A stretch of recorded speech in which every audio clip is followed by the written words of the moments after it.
All right, ladies and gentlemen, Platinum dropped a new video, and we're gonna check it out right now. Scarlet Crusade lore with Platinum WoW on the official WoW website. Yo, congrats to Platinum. The most infamous enemies in the world of Warcraft is the Scarlet Crusade, an army of fanatical zealots who will smite anyone not a part of their order. But they weren't always like this. In fact, their origins are quite tragic.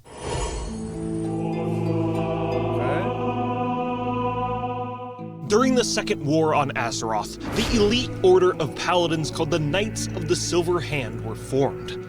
Its founding members were Uther, Trallian, Tyrion Fordring, Gavinrad, and Saidan Dathrohan. Holy shit!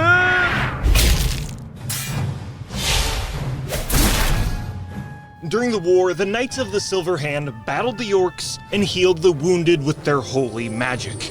And in the end, the Alliance won the Second War. Platinum, why do you always make them do this goofy ass shit, man? But the Third War, the Third War is when the Knights of the Silver Hand's faith would truly be tested. During the Third War, the kingdom of Lordaeron was left in ruin. The Plague of Undeath turned the citizens into shambling scourge, and Prince Arthas Menethil was the spearhead of this necromantic destruction. But it was the Knights of the Silver Hand's duty to bring holy judgment. I mean, they crushed the orcs in the Second War, so surely these undead wouldn't be a Who was the leader of this paladin group, Chad? Is there lore on that? Or did they just play it out equally? Dead wouldn't be a Gavinrad is killed. Uther is killed. Tyrion was kicked out of the Order after the Second War. Trallian chased after the orcs through the Dark Portal after the Second War, so who in the light knows where he is? He's most likely dead. So all that is to say, we kind of just have one founding member of Tyrion and Uther looked like a bozo in Warcraft 2. Warcraft 2 Uther. Chad, this is Uther in Warcraft 2. I guess he looks kind of cool. This is, fuck, that's Tyrion, one of my favorite guys. That's Daneth. That's Peo right there. Aurelia. What was the other guy? Oh, fuck, why don't I remember his name, chat?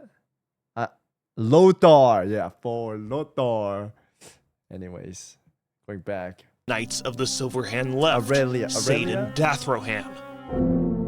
Or do we? Because during one of Saidan's offensive attacks on Stratholme after the Third War, he was possessed by the Dreadlord Balnazar. The Nathrezim did this so he could manipulate the citizens of Lordaeron into a new, powerful army to protect the Dreadlord. Damn. Rip. But first, there was an important foe that needed to be slain. The paladin Alexandros Mograine, wielder of the mighty weapon called the Ashbringer, was a dangerous foe. And his faith in the light would make him near impossible to corrupt, so Balnazar needed to find a way to slay him. So what was Balnazar's solution for dealing with the Ashbringer? Well, is he running on cocaine or something? Why is he so like... for dealing with the Ashbringer? Well, as Saidan Dathrohan, Balnazar convinced Alexandros' son, Renault, to slay his own father. In exchange, he would be promoted to commander of the new crusade he was forming. And get a very fashionable and cool bandana. So Renault uses the Ashbringer to slay his own father in an act of pure evil that corrupts the weapon. But keep this betrayal in mind because it's going to haunt Renault later in the video. Okay. Now with Alexandros Mograine out of the picture, Balnazar could work on creating his own crusade. You see, as Saidan Dathrohan, he was one of the last beacons of hope for Lordaeron, the only active founding member of the Knights of the Silver Hand left, and he wanted to weaponize that faith the desperate citizens of Lordaeron had in him. He preached to the citizens of Lordaeron the threat of outsiders, human, undead, or otherwise, who could be spreading the plague of undeath, and any who do not fight directly under the banner of his new Scarlet Crusade would be smited with holy fervor. Or is it smitten? Or smoted? Look, they need to be destroyed, okay? Some people didn't agree with Saidan's extreme opinions and generally just thought he was a bit suspicious, and left to go make the Argent Dawn instead. The Argent Dawn is similar to the Crusade, except they only care about fighting the Scourge, not literally everyone else. Meanwhile, in the ruins of Lordaeron, the Lich King lost control of the Forsaken, giving them free will. But do you think the Scarlet Crusade actually cared? Of course not. They're still zombies that eat people and are creating a new plague and control the ruins of Lordaeron, so they need to be purged. But the unfortunate thing for the Scarlet Crusade is that this marks the start of Classic WoW. And from here on out, the Scarlet Crusade is going to get their light-worshipping butts kicked by us, the heroes of Azeroth. In the Scarlet Monastery, heroes fight through the graveyard, library, armory, and cathedral sections of the monastery. But lore-wise, the leaders of the monastery, High Inquisitor Whitemane and Renault Mograine, with his fashionable bandana, don't actually die here. Renault actually dies during a special in-game... Wait, that's his son? That's him? Oh my god, I feel like I always listen to this and I get shocked. I always get shocked at this. Wait, so this is the betrayer that killed his own dad? No, I knew about it, but it always shocks me that he's the guy. Of the monastery, High Inquisitor Whitemane and Renault Mograine, with his fashionable bandana, don't actually die here. Renault actually dies during a special in-game event when heroes enter the cathedral wielding the corrupted Ashbringer, and the ghost of Alexandros Mograine jumps out of the blade and slays the son that betrayed him. Lady Whitemane also is not officially dead until the Mist of Pandaria, when the Scarlet Monastery was revamped, and then later in the Legion expansion, the monastery was left in ruin by the Knights of the Ebon Blade, and she was raised as a new member of the Four Horsemen of the Apocalypse, becoming the very thing she swore to destroy. Why did she get picked though? Is it because she had like connection with the holy stuff, or they just wanted to bring a hot lady over because people like Sally Whitemane? Because she's hot? Yeah, that's what I'm thinking too. I mean, Whitemane's a cool character, man. Swore to destroy. She's hot. But let's jump back to Classic WoW. After the DKs are based, they brought the fight to the Scarlet Monastery, heroes battle the Crusade across the Plaguelands, and heroes also enter the Dungeon of Strathhome and slay Satan Dathrohan, aka Balnazar. And an uneasy truce is achieved between the Scarlet Crusade and the Argent Dawn when the flying fortress of death called Naxxramas appeared over the eastern Plaguelands. This was the first and probably last time the Crusade achieved an uneasy alliance with outsiders. After the Scourge denizens of Naxxramas were defeated, typically this is where the story would end in Classic WoW. But during the Season of Discovery, heroes must side with Scarlet Crusade rebels who have discovered the true identity of Satan Dathrohan, aka Balnazar, and mysteriously, he has returned.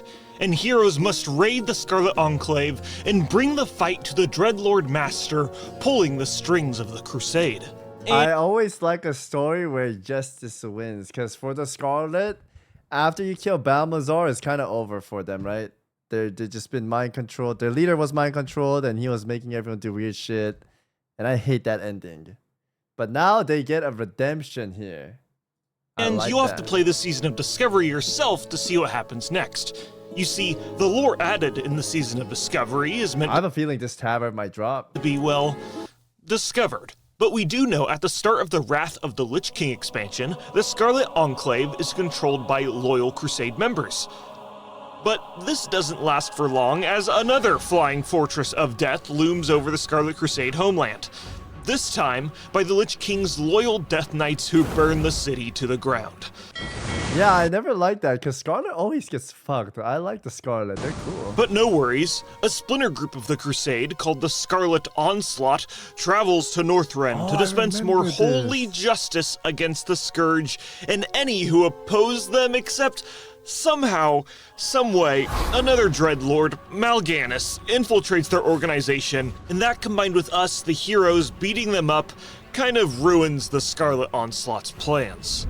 So throughout Warcraft history, the Scarlet Crusade has been defeated over and over again, but even to this day, they still haven't given up. More recently, the Scarlet Crusade conducted a... Dude, you can't tell me when you were little and you went to SM and you saw Herod spinning and he's like, light, give me strength. You're like, holy shit, this guy's so cool. Like, but these guys are all getting brainwashed to be bad guys, right? I thought the concept of those paladins and the SM were cool. I always liked them. Brutal attack against the Forsaken and Silverpine. They're and only also bad took because they needed a story, right? Yeah, anyways. control over the For World city of of Warcraft. Gilneas for a brief moment in time, only for the Gilneans and the Forsaken to team up and take back the city for its original owners. And perhaps we'll see the Scarlet Crusade return in some capacity in the future. But now, in the Season of Discovery, we can experience their shrouded history in the Scarlet Enclave raid, and the quest line that surrounds it. And who knows what new lore we'll discover and the secrets they keep. Yo, wait, how many bosses are there, guys? Do we know? That's cool. Cool video. Love this guy's work. Platinum, wow. 8 bosses? Okay. I like that they're getting a redemption arc. I think this is cool, chat. It's tomorrow. We'll find out tomorrow what's up. If we're going to fight like side by side, use these cannons as mechs and whatnot. I'm excited. And maybe through this story, it wraps into Horde getting Paladin Undead? Maybe. And then maybe a Shaman for Dwarves. There was a speculation on that. I don't know if it's happening though.